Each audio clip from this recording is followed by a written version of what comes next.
Hello, and welcome everyone to our 11th Energy versus Climate webinar and the first of season 2. My name is Ed Whittingham, and I'm joined by my usual webinar co-hosts, Sara Hastings-Simon and David Keith from here in Alberta. And it's good to be back. Now, exactly 2 months ago on December 4th, we recorded our last webinar of 2020. And 1 week after that, on Friday, December 11th, the federal government released its new climate plan, which was optimistically called A Healthy Environment and a Healthy Economy. It notably featured the eye-grabbing $170 per ton carbon price by 2030. So it's been like a Christmas gift sitting under the tree for an excruciating 2 months for us. And hopefully for those of you, fellow climate and energy geeks, we've not been able to talk about it. But finally today, we can unwrap that Christmas present. And so it's like Christmas has finally arrived in early February. And it clearly is a hot topic. Today we had 718 registrants, which we think is fully half of all Canadians who are aware of the fact that Canada has a new climate plan. So to help us with the unpacking, we have enlisted the help of one of Canada's foremost climate and energy thinkers and actors. And I speak, of course, of the esteemed Mark Jaccard. I first learned of Mark early in my career at the Pembina Institute when I bought a copy of his 2006 book, Sustainable Fossil Fuels, which won the Donner Prize for the top policy book in Canada that year.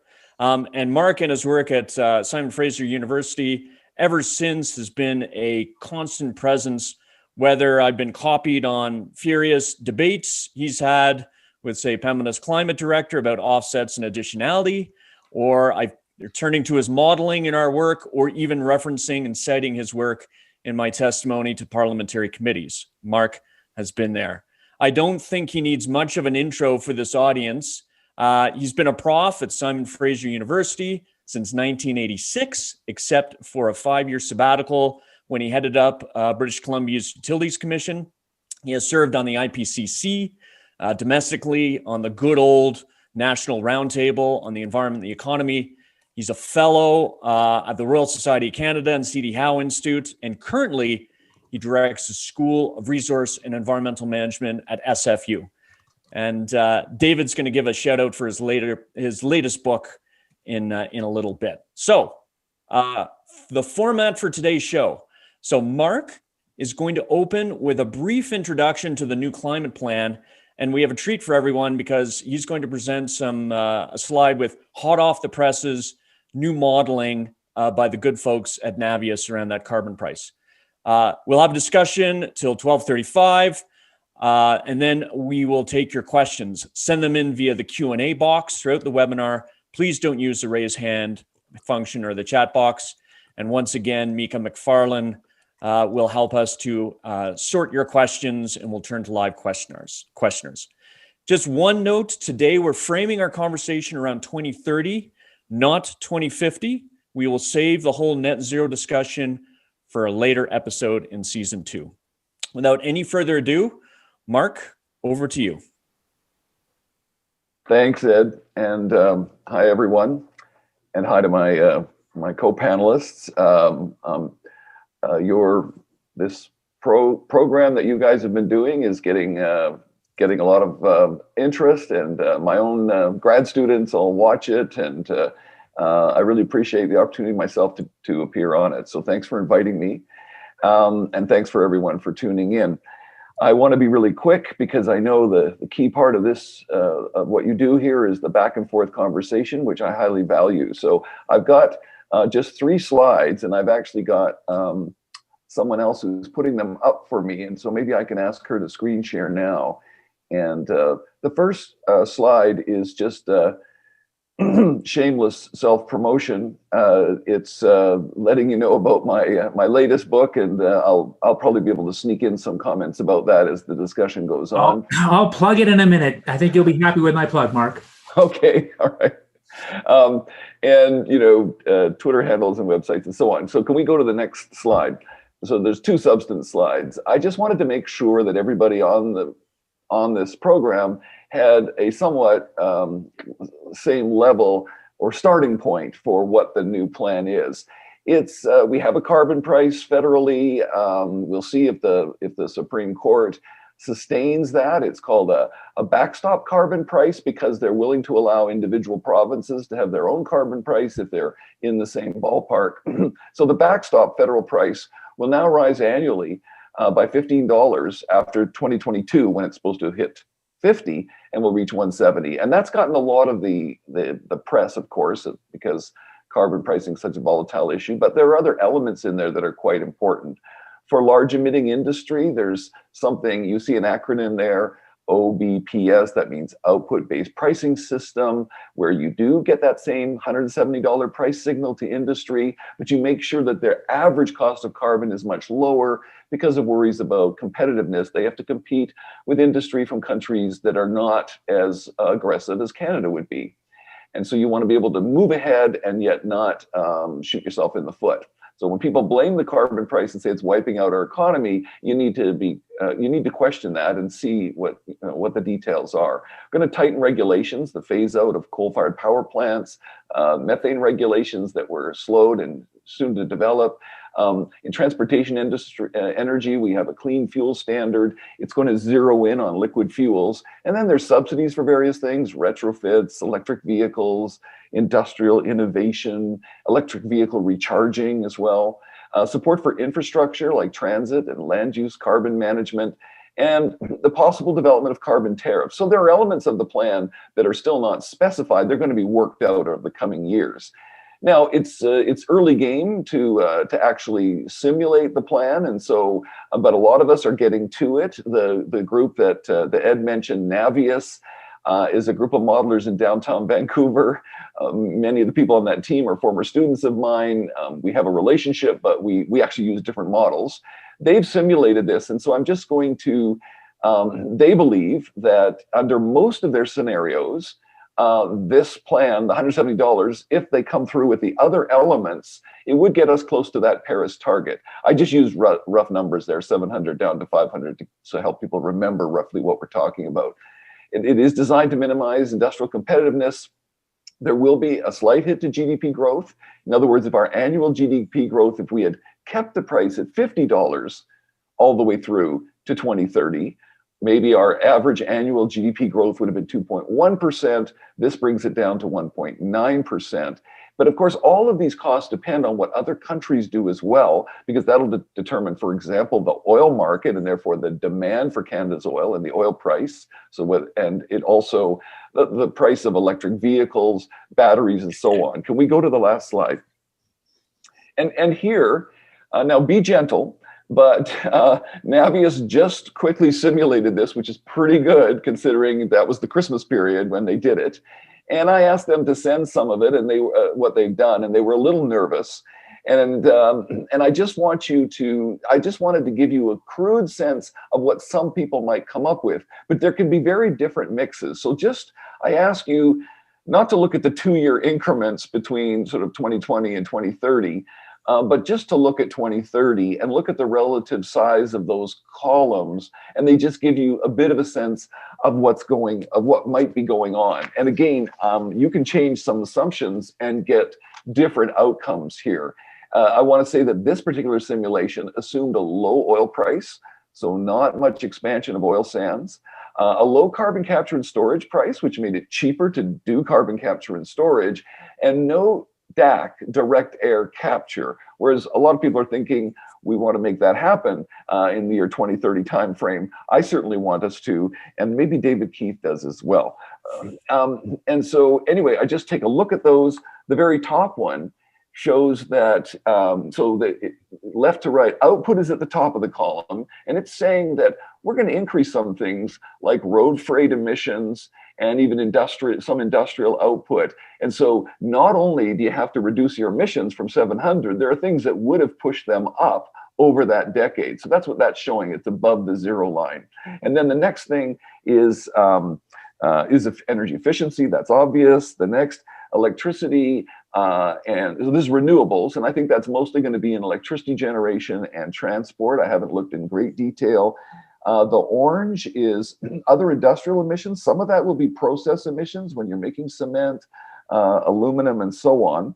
but I'm not sure of all the details in there right now. The line after that is natural gas, which is mostly replacing coal and so on. And then carbon capture and storage is looking pretty large there, like almost like 50 megatons. So maybe that's not viable, maybe it is. And then the last part, electrification, of course, in vehicles, industry, for light temperature needs, and buildings. And so I'm going to stop there. That was just to give you a quick get-go with what the plan is and how it might entail achieving the 2030 target. Thanks for your attention. Over to you, David. Thanks. Great summary. I guess I want to start by saying, this will sound a little sappy, but I'm really kind of proud to be a Canadian. Having a carbon policy like this is a big effing deal compared to what's happened elsewhere in the world.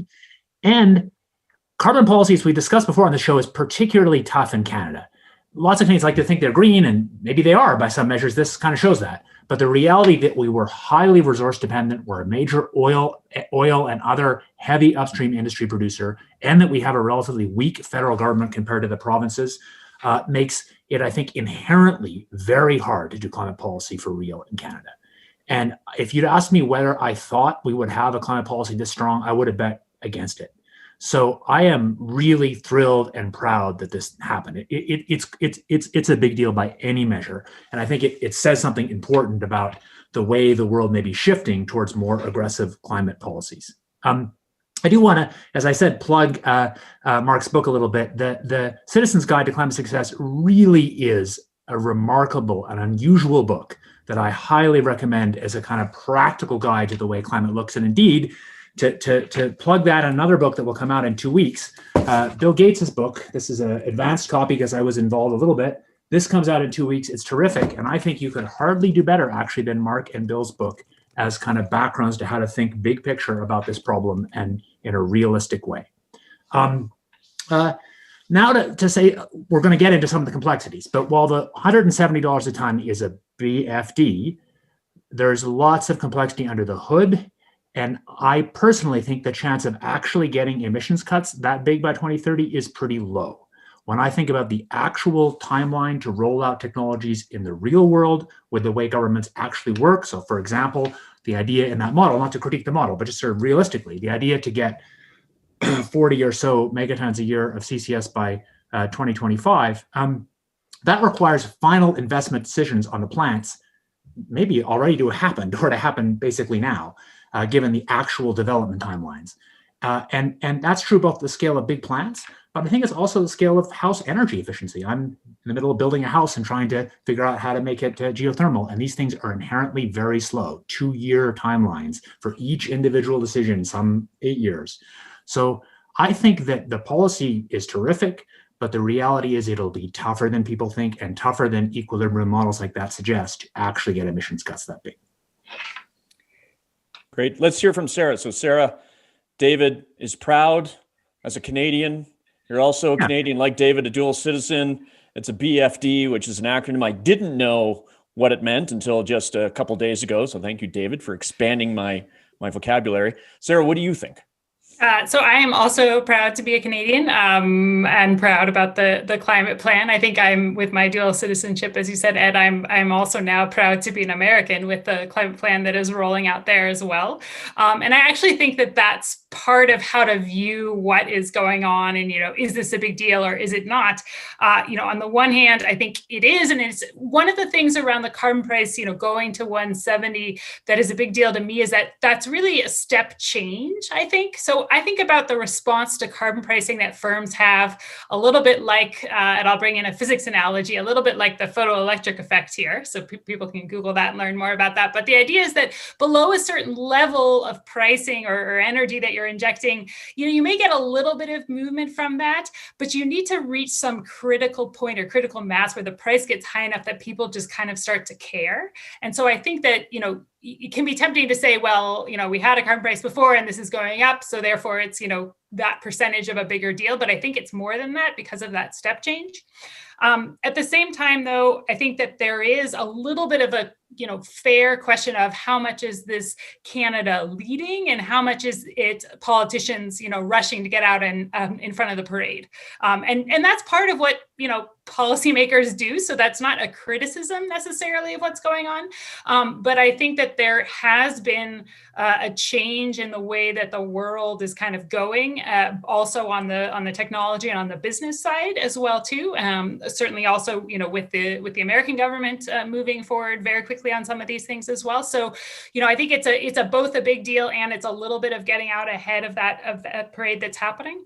And I think we'll come back to this more, but on that technology timelines, I agree with David. I think around some of the things like carbon capture and storage. I do think though that on some of the other technologies, things like renewables and electric vehicles, we have spent the past 20 years doing a lot of that, pre-work. And so those are really ready for prime time and ready to ramp up quite quickly. And so, I think that there's, 2030 is an interesting time because it's, are we going to, how far into electrification of vehicles will we get? We'll see. But I think we have a lot that's ready to go and ready for that prime time already. Great. Yeah. So I myself, I wasn't surprised with the triple digit announcement. Like, we've known that we've needed triple digit carbon prices, frankly, for decades. I remember when I was at the Pembina Institute, we released a report called Climate Leadership, Economic Prosperity. It called for a triple digit carbon price, $100, $150. We had at the time, immediate response. We had Ed Stelmach, then Premier of Alberta, responding within an hour of its release, saying, "We're crazy. How could you?" And but we knew. And Mark, you were doing modeling back then, saying this is what we needed to do. So no surprise. But frankly, I was at first surprised by the timing. There were all sorts of reasons because of COVID disruption that they could have said now is not the time. We need to get back to recovery. We're going to punt this one. COVID has changed the rules for everything. But then they went ahead and did it. And I think to your point, Sarah, when I said, well, why did they do it? And it caught a lot of people by surprise. I think the Biden administration and not wanting to get caught too far behind was a really big impetus. But we talk a lot about the price, and we'll talk more about the economic implications. But with that plan, let's recognize that it also included another very important component, and that's a clean fuel standard. And we've gotten, after that plan, we got some more details. But the big thing in that announcement was they still said we're going to go ahead with this clean fuel standard, a Canadian equivalent of like California's low carbon fuel standard or BC's, but we're going to ditch applying it to gaseous and solid fuels. And in doing so, in fact, they gave a big break to natural gas producers, and I would say a big concession to Alberta. By implication, because by giving it up, they left 8 megatons left that the CFS was supposed to cover. They said, we're going to cover that through the carbon price. So my understanding is typically a regulatory instrument like that would be more effective than trying to get at it with the carbon price. Their math is those 8 megatons, we just jacked the price to 170. We're going to cover it.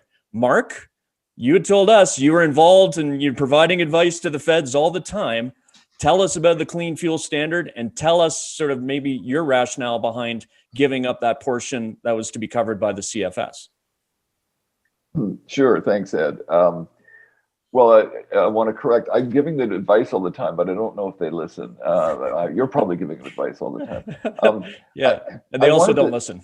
Yeah, and just before the CFS, though, I too wanted to comment on that $170 price, and I was interested in what Sarah said because I am all these years, I'm always worried about climate sincere politicians, which I described in the book, as being eliminated. What are the, because most likely humans are going to fail. 30 years have proven that. What are the small strategic path by which we might succeed? So I've been saying the government's use of regulation, only if you really feel you can win with a price. And so I see this price, like, because they knew it would get all the press. And it is, I'm calling it the 905 gamble. It's because the polling, you're going to form a government in Canada if you win the 905. And so I would say to them, so you're polling in the 905 and you might win with this? And it seems to be getting more like this. And that seems to be kind of reflecting what Sara was getting at, some kind of shift there, but it could be wishful thinking bias. So I'll leave that, but I find that really interesting. In terms of what I've worked on a lot, which is to say, if you are a climate sincere politician and you think you'd be committing 905 suicide with a carbon price like Stéphane Dion, then there are other policies that are almost as efficient or effective. And so the clean fuel standard was something where they actually tried to say, we're going to have a regulation to sort of decarbonize. So, I don't know, mix hydrogen in with natural gas or biomethane in with natural gas, supplant coal with wood or other things. And in vehicles, not only go to biofuels like ethanol and biodiesel, but also count electricity and hydrogen as fuels under a policy. So that's what happens in the low carbon fuel standard in California and British Columbia. And it looks now that the federal government has said, okay, we're throwing in the towel for now on the gaseous component, as Ed said, and the solid component of coal, because we've got other policies working on those. And we're going to try to focus more in on transportation. So basically that the clean fuel standard, it looks like they're intending to make it a lot more like British Columbia's low carbon fuel standard or California. So you can look these things up. And what they can do with that, and I happen to support doing this, is you then focus that policy. And I think we can move faster in light duty vehicles, again, as Sara was mentioning. And you just have to look at Norway and now Sweden and Denmark following them, and Finland, and perhaps the rest of Europe, to say that what you can do with that regulation is it says the carbon intensity has to go down. If I'm selling gasoline and I don't have a way of lowering carbon intensity, I have to subsidize somebody who's selling electricity from clean sources or hydrogen from clean sources. And that's a way of incentivizing, like a carbon price, to reduce emissions in transportation. And I think it's a good idea. And we already have a model out there anyway. So that's what I'm hoping for. I guess I have to jump in. I shared an office with Alex Farrell, who sadly passed away, who was one of the key architects of the low carbon fuel standard and stood beside Schwarzenegger when it was signed. And I think there's a certain level of each time it gets replicated, people add more complexity. So the core of LCFS, of course, didn't allow you to pay for, the idea you just like pay for some technology development or pay for electric charging stations. It was really ruthlessly and simply focused on the socially important thing, allowing capitalism to thrive by competing on the well-to-wheels carbon intensity at the drive shaft. And Canada, in trying to build that in, added a whole bunch of stuff that I think will be gameable. So I salute them trying to do an LCFS-like thing, but I think there's a lot of stuff in there that feels very different from the core of LCFS. Yeah, and let's not forget that a bunch of California's LCFS reserve credits literally went up in smoke in the California fires last fall. Okay, I do want to move us on. Can we launch the first poll? So let's get to this question that Mark had. I love the expression, the 905 gamble. So let's talk about how politically stable we think this carbon price is going to be. And for economists, I can pose the question, we're talking about the shadow price here. We're talking about basically counting both regulations and prices. What is the effective average shadow price, the price that people really feel in 2030? Yes, thank you, David, to put it into econo speak.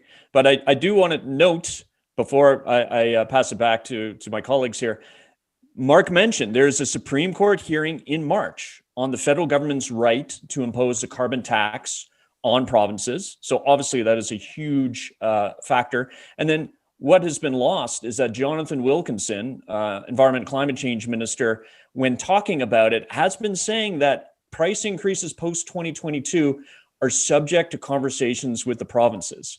So we could almost look at it as aspirational at this point. And we remember in December 2016, around the Pan-Canadian framework, Christy Clark, who was then BC's premier, her famous intervention, who said, I'll only sign if we put in review dates around the carbon price and we give some power back to the provinces. Okay, so I've lost track. Who wants to jump in here? Maybe Sara. Why don't you talk about political stability of the price? Okay, so I'll come back to my, getting out in front of the parade. And the more that is what's happening, the more politically stable, of course, things become. There's two specific groups and kind of lenses through which I would look at this. So one is, the electorate, so, the 905 and more generally. And then the second is the kind of what other coalitions of support among companies and industry there is for carbon pricing. And so on the first, we do have polling, right, that's continuously coming out that shows that Canadians do, with an overwhelming majority, want there to be action on climate. And so, how, I'm not a political scientist, so how that translates into voting behavior, I guess is open for a question. But I think if you believe what Canadians are saying when they answer those polls, it's very clear that, they want to see this happen going forward. But perhaps even more importantly, I think we are starting to see a change in that calculus of the coalitions of support and the way that companies are really looking at a price on carbon. And so what I mean by that is, ultimately, if you have a bunch of people that are benefiting from that price on carbon and they have the ear of government, it's going to be, a lot more politically stable over time. And so certainly with things like GM and the major auto manufacturers really making a commitment to go all in on EVs, that's almost like a kind of a divorce letter, frankly, to the oil and gas industry on the political lobbying front, right? They're saying, look, we were in this together and now we've found a new sweetheart and we're running off with the electricity sector and that's who we're going to work with. And so the more that you have industries that have really reoriented themselves around a world with this carbon price, the bigger and more powerful that the renewable energy industry gets, as opposed to other components of electricity generation, the more politically stable this gets over time. Okay. David? I guess just to say, it's hard to judge. We've all been doing this a long time. I've been 30 years in climate. There's no question right now feels amazing. There's a sense of real action on climate, a sense of, obviously, with Biden administration and lots of talk and youth activism, but this is going to be tough. And we are going to see, if you actually are serious about doing what I think you should do, which is drive towards zero by sort of 2060, the economic hit, I think, is going to be significant. And you are going to see tax revolts. And I think you'll see it. It's easy to support when the economic hit hasn't really started. But I agree with Sara about EVs are going to happen, but EVs are really not a big contributor. Light-duty vehicles are a surprisingly small contributor to global emissions. And I think when you start to get to the hard stuff, including the hard parts of reshaping electricity and heavy industry, it's going to get hard. And I think that's when the real battle starts, and it's so hard to guess. That's when voters will really get tested in how serious they are about how high a priority this is compared to other big priorities like healthcare. Yeah, because we can't have it all. Yeah. We've got major parties. Most of the major federal parties campaigned on carbon pricing, strong climate plans in the last election, with one notable exception. The only party who, would have a realistic chance of forming government were there an election in the spring. Although the most important thing to say that is really interesting is the Conservative Party has been remarkably quiet, and the new leader on this carbon pricing. And so my sense is they are watching 905 polling and they know the world is changing. Yeah, and I'd say as was industry generally. Yeah. Who came out against the carbon price? The government of Alberta, saying this is, Ottawa knows best. But industry, its response, I thought, was remarkably muted. Mark, you're, of course, an industry observer and an advisor. So what do you think about this political stability question? Well, I don't, on the one hand, we might be saying, and maybe our poll does that, let's predict what's going to happen, where's the price going to be and so on by 2030. To me, that's a bet on politics. That when we think about what's achievable, even David's point from a cost perspective, as I did in my book, I split it into two things. I say it's a global collective problem. So your industries that are trading and competing globally, actually, they're not going to do anything. The pricing system we have for industry is just playing at the edge. So that's half of our emissions.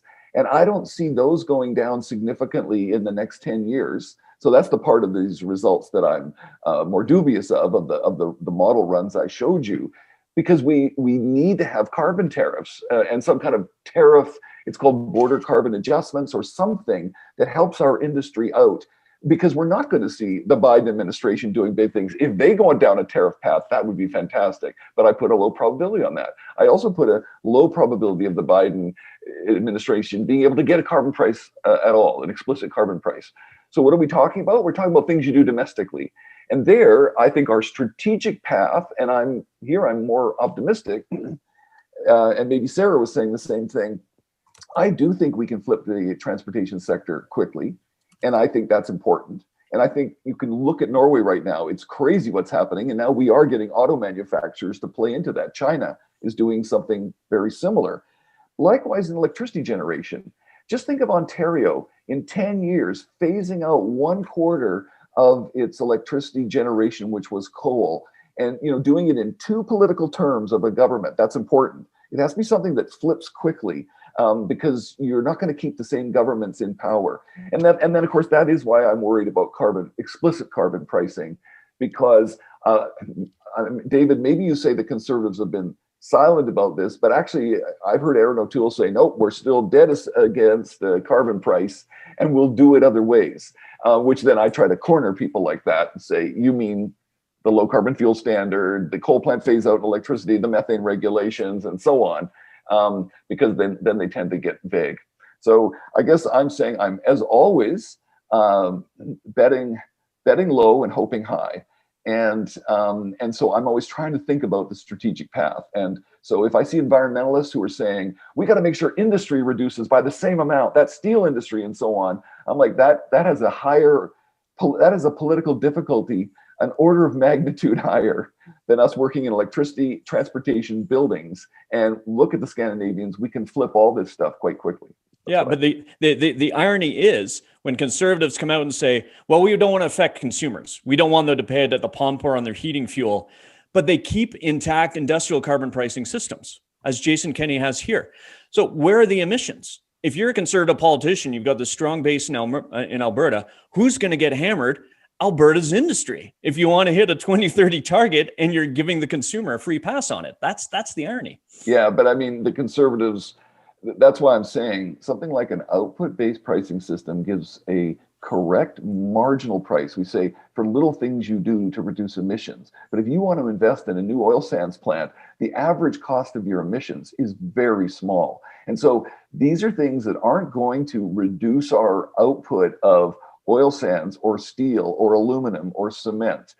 They're policies that don't affect the cost of production by more than 5%, whereas the cost of energy services for people as we flip out of electricity towards electric vehicles and so on are a little more than 5%. So that would be my argument. And I think that comes back to the politics question. If you ask around, what is going to happen in that space? And of course, there's a lot of other things other than just carbon policy, hard for me to remember sometimes. But if we listen on the carbon policy piece, and, if you believe the polling that Canadians want to see action on climate, I think what we don't know completely is how good is the electorate at judging plans that are put forward by politicians that claim to be action on climate. So, could there be a world in which you have a party that says, yes, we're going to act on climate and here's our plan. And, we can look at it and say, look, this is not really going to achieve those emissions reductions, which is sort of, I think, what you were just saying, Mark and Ed, but that, voters sort of buy it as a credible plan. And so that's where I think the politics comes into that question of where those votes go. Yeah. It'd be a world, I think I live in that world. Yeah. Okay. Listen, let's tackle the last question very quickly, then let's turn to Q&A. We want to talk about the economic hits. Mark, you showed a slide that said, well, there's a 0.2% economic hit from 2.1% GDP growth to 1.9%. I remember going back to that report I mentioned came out in 2008 when we said, well, for Canada to achieve a science-based climate target, back then, when you layer in a triple-digit price, the growth of the oil sands goes from this down to this. And people didn't focus on, great, we still have strong growth. What they focused in on was the delta between business as usual and bending it down. People do not like anything that costs economic growth. And that ties back to a question around political stability and the 905 gamble. So what is the economic hit? David, let's go to you. I don't know, but I think the economic hit of really driving seriously towards zero will be pretty big. I think we really haven't driven an energy transition like that before, and I think it's likely that the disruptions are significant, of order percent GDP. To be clear, I think they should happen, but I think that's the scale we're talking about. But I want to circle to a separate thing. Part of the pitch that the government is making is that they're going to put a huge amount of money into innovation, and that green jobs and new green industries and green exports will help to compensate. And I don't think that's crazy, but what I am really worried about is the Canadian tendency to spread the money really thinly to everything, meaning that you just piss it away and achieve nothing. So if you look at that plan, it's filled with a bunch of things, each of which, or many of which, might be good ideas, innovation in a whole bunch of different clean tech technologies. But the reality is, Canada is a small country. The world competition is hard. And I think if you're China or the US, you can kind of afford to say you don't have anything like industrial policy, it's just total free competition. But I don't think that's that plausible for a country of Canada's size. And I think Canada does need to find some effective ways to do something that's a lot like picking winners, but obviously you've got to do it in a way that minimizes the lock-in and doesn't keep feeding things just because you threw bad money there before. Okay, Mark, why don't you jump in? And then, I want to use this because you had mentioned border carbon adjustments, or essentially carbon protection. I want to get that point in because that line in the climate plan, I don't think got enough attention, but there is huge momentum around, say, industries like steel for North America to put up a carbon fence around our industries as we drive down their carbon intensity. Well, or we're doing it in conjunction with the Europeans, but let me get to that in 1 second. Sure. I just wanted to sort of one other way to look at this. So David is saying it will cost a lot, and I agree with him. And in the book, Sustainable Fossil Fuels, I pointed out how fantastic fossil fuels are, and that's why. So we have to innovate all these alternatives. But we're actually been making some good progress on that lately, as Sarah's been mentioning. In that book, Sustainable Fossil Fuels, I took a bunch of data from, it was a lot of research, and here's just something I'm throwing out just for fun numbers for people. For our great-great-great-grandparents, whatever, in around 1900, if there was such thing as this typical middle family in Canada, energy services were about 20% of their family budget. And in 2000, 100 years later, energy services, the way, still trying to measure them the same way as energy historians, economic historians do, were about 6%. And then those of us who modeled a transition over 50 years, most of the modeling settles in that would go from 6% to about 8% or 9% of a budget. So you get it? It's still way lower than it was for our great-grandparents, but it would be more expensive as these alternatives to the high-quality energy fossil fuels. So that's the challenge. As I try to put it like that, though, to say, look, we're still so much better off, and we're making the planet not dismantle itself. Now, your just question about then how do we get this global action, which is the thing that really torments me these days, because you need individual countries that are climate leaders to already recognize that these annual meetings in which we look for a voluntary global agreement and everyone's going to be happy about it, they will never come to fruition. That people have different interests, different countries, that some are fossil fuel endowed and not, some are much poorer, and so on and so forth. And so, unfortunately, we're going to need leader countries to put in carbon tariffs so that laggard countries finally have an incentive to act, even though they didn't want to. Of course, there should be transfers from rich countries to poor countries, but there will never be enough of that. And so the way you would do that with border carbon adjustments, and I don't even like that term so much, let's just call it carbon tariffs.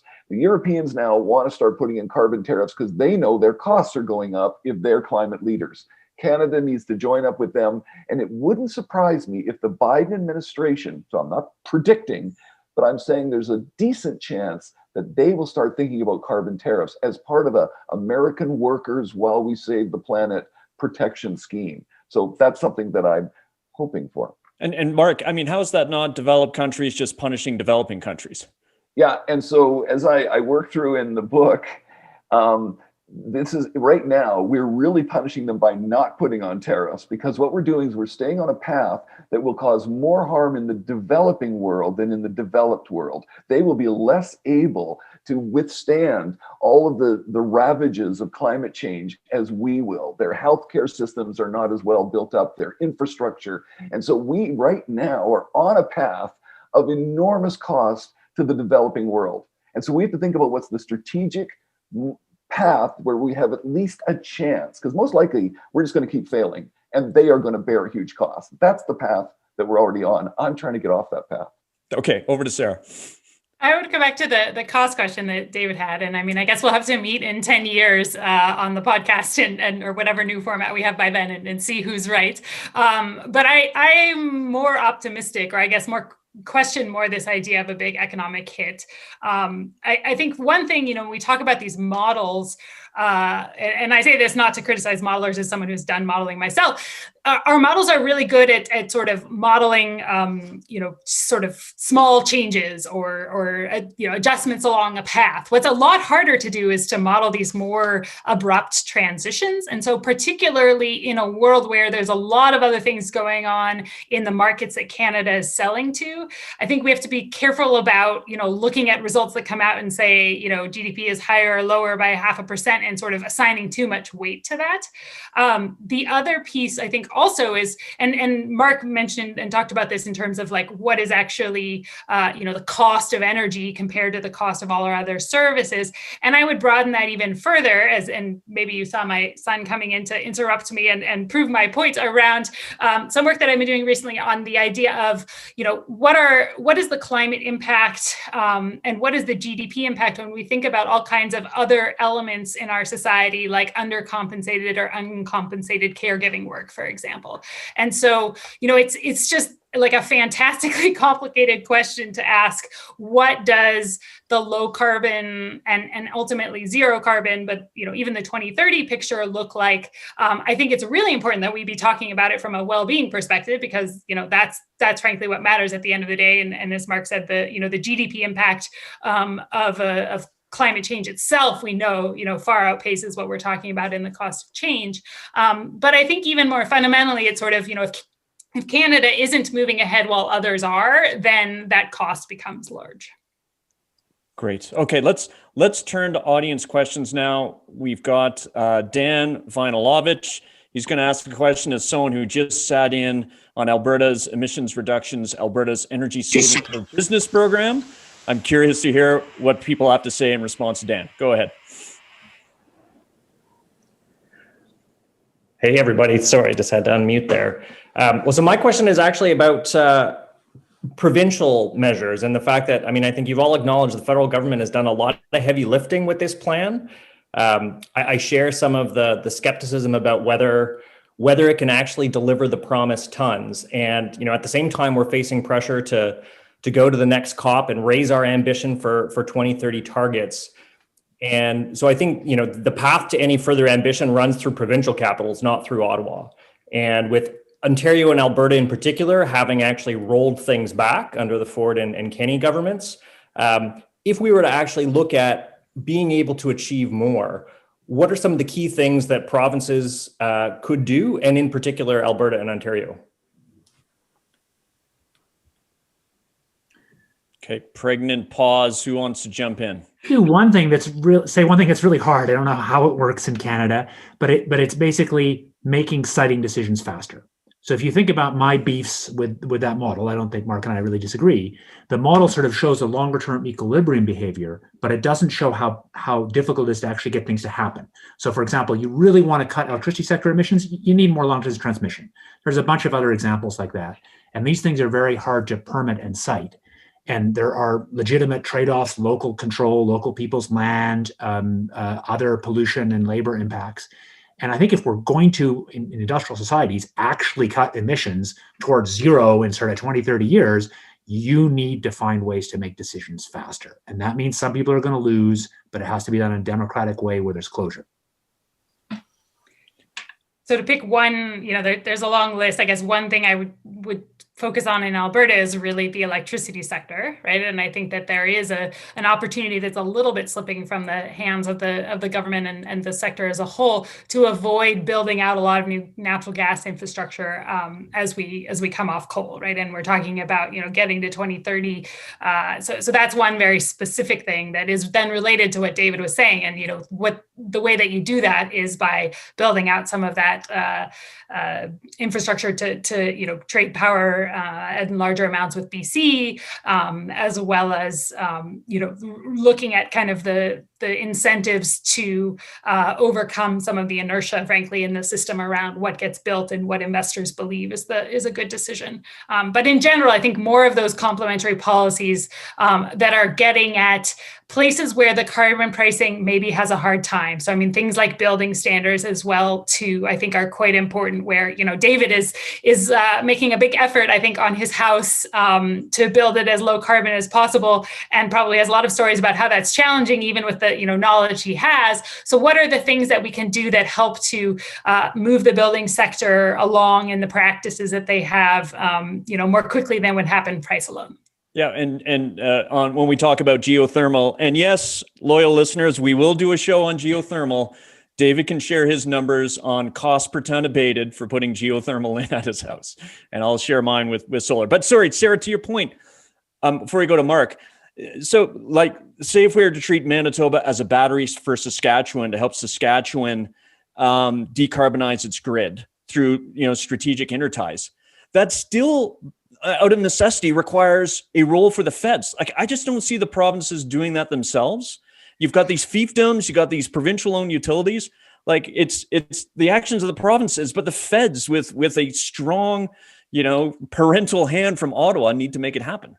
Yeah, I think they need to support it, and you can replace, in your example, Alberta and BC, and it's not just the feds have a hand, but actually, industry is sort of sometimes saying things that aren't totally true in there, right? So everybody now in Alberta believes that if we were to build an intertie with BC, it would benefit BC and just come as a cost to us, when in fact, being able to build out our wind and use the low cost electricity, battery storage in BC would benefit everybody in Alberta other than those who own peaking gas plants. But that's not how you would believe it if you were reading the news. So yeah.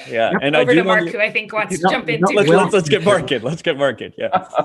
Well, we're all good talkers, and it's fun. But I just want to sort of join Ed in, I think, pushing back a little bit on Dan's question. I personally thought that the pan-Canadian framework, when Trudeau developed it, it was a delusion. It was this idea that, everyone will think like the same.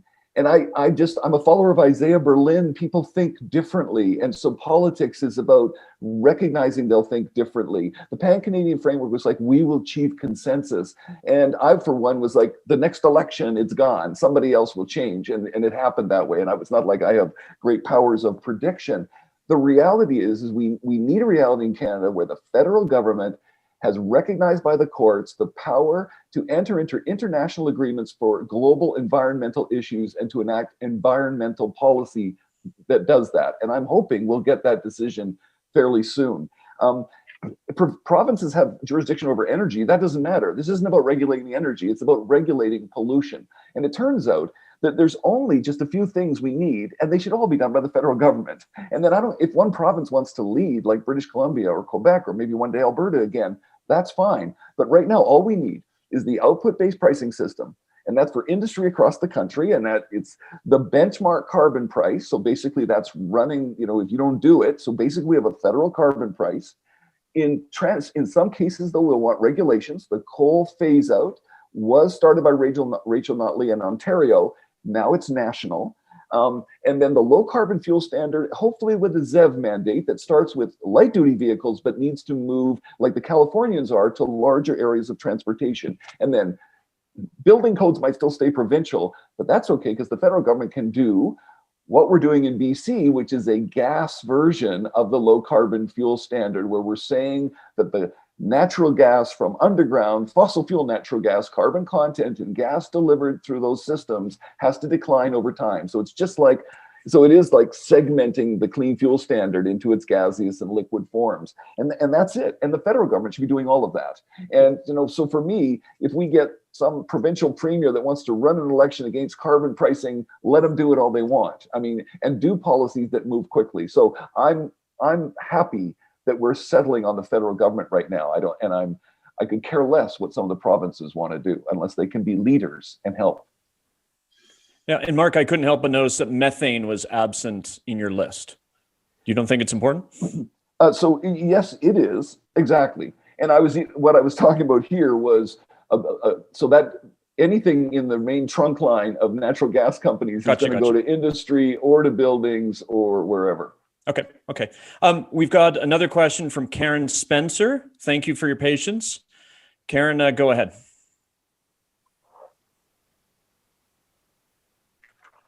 Okay, just trying to unmute myself here. Wonderful. Welcome. Very, very good discussion. Thanks very much. One of my questions was just regarding carbon tax on natural gas. I think we have over 13 or 14 million households across Canada, and a really, really large proportion of them, I think like 90%, are heated and in fact by natural gas. So when you impose a carbon tax, we would love to see it push us towards, the better alternatives. But right now, what is that better alternative? And I just see this example anyways as being a really foundational one that we need an alternative built out first in some way. Otherwise, consumers are just paying tax and they don't have a viable alternative to shift to easily. Fair enough. We talk a good talk about electrifying heat, but we see preciously few examples of it in anywhere in Canada that doesn't have cheap, abundant hydro. What do you think, Mark? Well, I just want to say, Karen, you might be thinking about just single family homes, and even that is not 90%. And I have the data for certain provinces, and I'm going to guess at the data federally, it's more like 60%, maybe 65% of households are having natural gas heat. It's a lot lower than you might think. And so then you might say, wow, so 40% don't? Like, what are they using? So mostly it's electricity. A lot of it's in apartments and condos in resistance heating. But Sweden now, they were using oil for heating and, well, the Danes, so Sweden for sure, its building stock is now zero emission. So they're using combinations of district heat that might use biomass. In homes, they're using wood and a lot of electricity, especially zero emission electricity. And of course, Norway was even using resistance electricity for a long time. Sweden's using more heat pumps. So what my point is that I can also show you what is their energy service cost for doing that. And yes, natural gas, even in a crappy furnace, is the cheapest way to heat a single family dwelling right now, because the natural gas is so cheap and it's probably going to stay cheap. So you're quite right. But the total cost to people of switching away towards electricity in most areas is not as much as you might think. And that's the transition we need to be making. We need to get up from 40% electricity to 70%. And it looks like it's not that hard. And the timing element on that is a good question. And so, I mean, I think in the meantime, there's also still quite a bit that we can be doing around efficiency that, it makes it a lot easier to make the case for efficiency if your pricing on natural gas effectively goes up from the carbon price. But the design of the carbon pricing system also helps with a little bit of the problem of kind of the chicken and egg. Do you wait to impose a price or a regulation until you have the technology? But if you're waiting, then why is the technology ever going to come around? And the thing with carbon pricing is that money that's collected doesn't, just go away, right? So it can and is being rebated back to consumers. And so what that does is that it allows you to kind of lead with that, the regulatory or the policy signal that says, yes, this is where we need to go. And so now we need to work on, developing more, in some cases, getting used to installing heat pumps for colder climates and all of these things without, sort of running into that problem of, well, you want to go, but you can't go until you're there. This is another example where I think we need government rules other than just a price, because For domestic heating, there's a huge evidence, especially with heat pumps, that it's much more efficient to do it in districts or in large complexes. Individual homes, heat pumps that are not air source just tend to be high capital costs. I think they'll stay that way.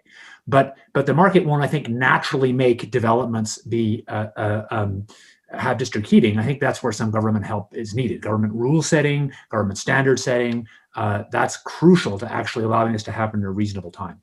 Yeah, and I'd add, I mean, when we talk about industry, so take the steel industry, for example. You've got a bunch of blast furnaces that are nearing the end of their lives in Ontario. And if you want to decarbonize steel, you can pursue two paths. The traditional path with existing heating infrastructure is you add in hydrogen. But to do that, that's significantly expensive, and you need to find the hydrogen. It gets back to a previous conversation that we had, and the feds have completely under-resourced their hydrogen strategy, under-resourced by 4 to 6 times. Or you can help them shift to direct reduced iron or electric arc furnaces. And to do that, you're looking at an additional cost and spending basically the bulk of what they've set aside in the Strategic Innovation Fund in that updated climate program. You could blow it all on a couple blast furnaces. You'd get the emission savings, but you're not going to have money for other parts of industry. Okay, let's leave it at that. Stanley Lee, you have a question for us around outsourcing manufacturing. Well, I guess I'm on the air now, so I just want to rephrase 2 of my questions into one, because I think that will make more sense. I think Professor Jaccard mentioned something, or Professor Keith mentioned something about carbon tariffs in order for this problem to be addressed in a meaningful manner, given that manufacturing in general has been outsourced to developing nations because of costs or hidden costs for the past few decades. So my question is, let's say we're forming a carbon tariff regime across the world. How do you think the measurement and enforcement regime would work for that to be effective? Are there any lessons that we could take from the acid rain agreements that we've made decades ago and apply it to this problem? Thanks. Mark, you want to jump in? Yeah, but I'll just be brief. I mean, it will be similar to other cases where countries have used tariffs. So there's lots of cases of that. And things like outsourcing, though, yes, that's what we're trying to prevent. Of course, much of the outsourcing that we witnessed over the last decades, of course, has nothing to do with climate policy, because that wasn't what rose the costs and made outsourcing profitable for companies. So companies will still be outsourcing. The question is, how do you get a global effort so that nobody can, it's a standard problem in, we call it game theory, and it's like how you play any kind of game. And so that's what we're trying to do. But there's all sorts of models there of setting tariffs. And Bill Nordhaus has one version of this. Others have another. Bill Nordhaus, the economist who won the Nobel Prize not long ago for climate modeling. And they involve that you look at other countries and say, you look at sectors. You might say, how do you make your steel? And nowadays, part of our international agreements are to collect data so that countries have to report. And it's actually not that hard to figure out what are their emissions per ton of steel? What about in their electricity sector? What about in their cement? And so it'll be in some key sectors where you would apply this initially. Okay. Sarah, do you want to jump in? Yeah, and I think that's I'll use it as a chance to kind of pull in the business side of things as well too, because I think, again, these all work hand in hand. So we're going to have, increasing ratcheting up policies from governments, but I think that the next decade is also going to bring the actions on the business side, to the forefront. We've seen that with renewable energy, where, there were a number of companies early, and now it's really almost standard practice across many industries for companies to be sourcing renewable energy. And I think you're going to see the same kind of things, brought into the carbon footprint of products that are sold by many manufacturers. And that fundamentally, again, I think government's policy, directs business, but at the end of the day, we only move our entire economy. You can kind of leave some companies behind, but you can't leave them all behind. And so that kind of being able to respond to demand from consumers who are saying, I care about the carbon content of my product, is just going to be another element of that change that we are seeing. And the fact that, GM ran this, or is running this silly commercial during the Super Bowl, that if you haven't seen, you should check it out. It's hilarious. I think it just shows that, where companies think consumers want them to go. And that is really going to drive a lot of change as we move forwards. Great. David, last answer to you, and go Bucks. Just again to say, industrial change is hard. Ed, you were talking about you just need hydrogen to steel plants, but nobody's built commercial scale hydrogen-driven steelmaking, and there'd be a lot of development time to get that to be real. And I think that's where this industrial turnover is just going to be harder than people think. There's no question we can do it, but it's not going to be easy. Great. All right. Thank you. Let's have a quick look at our poll. We're not that optimistic that we're going to hit our Paris target. Looks like most of us, close to half, think we're going to get close. A third of us think not super close. And then 5 or 20%, 1/5 of you out there are a little more optimistic that we're going to come within spitting distance of hitting that target. All right. So this episode, first off, actually, before I go on, I really want to thank Mark. Mark, fantastic. Registrations and attendance for this webinar were off the charts compared to previous shows that we've done.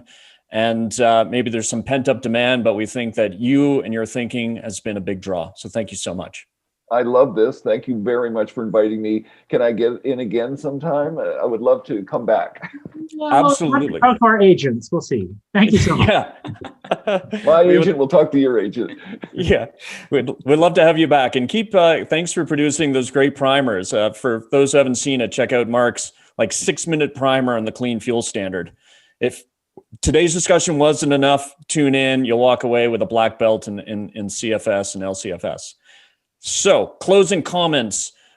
This episode is going to be available on our site for reviewing. It's going to be available as a podcast the next couple of days on Apple Podcasts, Stitcher, Spotify, wherever you get your podcasts. We'll be back on the air on Tuesday, February 16th. Mark your calendars with CBC Radio's Laura Lynch as a guest. She is the host of the popular CBC show, What on Earth? And we're going to take a different tack. We're going to talk about the communications or media side of the climate and energy debate. We have, after that, a really fun season 2 planned. We've got a couple in-conference shows that we're doing in March at the Solar Alberta Conference and then at the Calgary Climate Symposium. We have topics on decarbonizing transport and electrifying transportation, unpacking net zero, and yes, geothermal we will cover at some point this season. Give us feedback, energyversusclimate@gmail.com on the show, on topics. We're very happy to get it. Thanks, as always, to Eva Voinigescu, our patient producer, and Mika McFarland as well for his day of support. We look forward to seeing you again on February 16th. Thanks, everyone. Take care.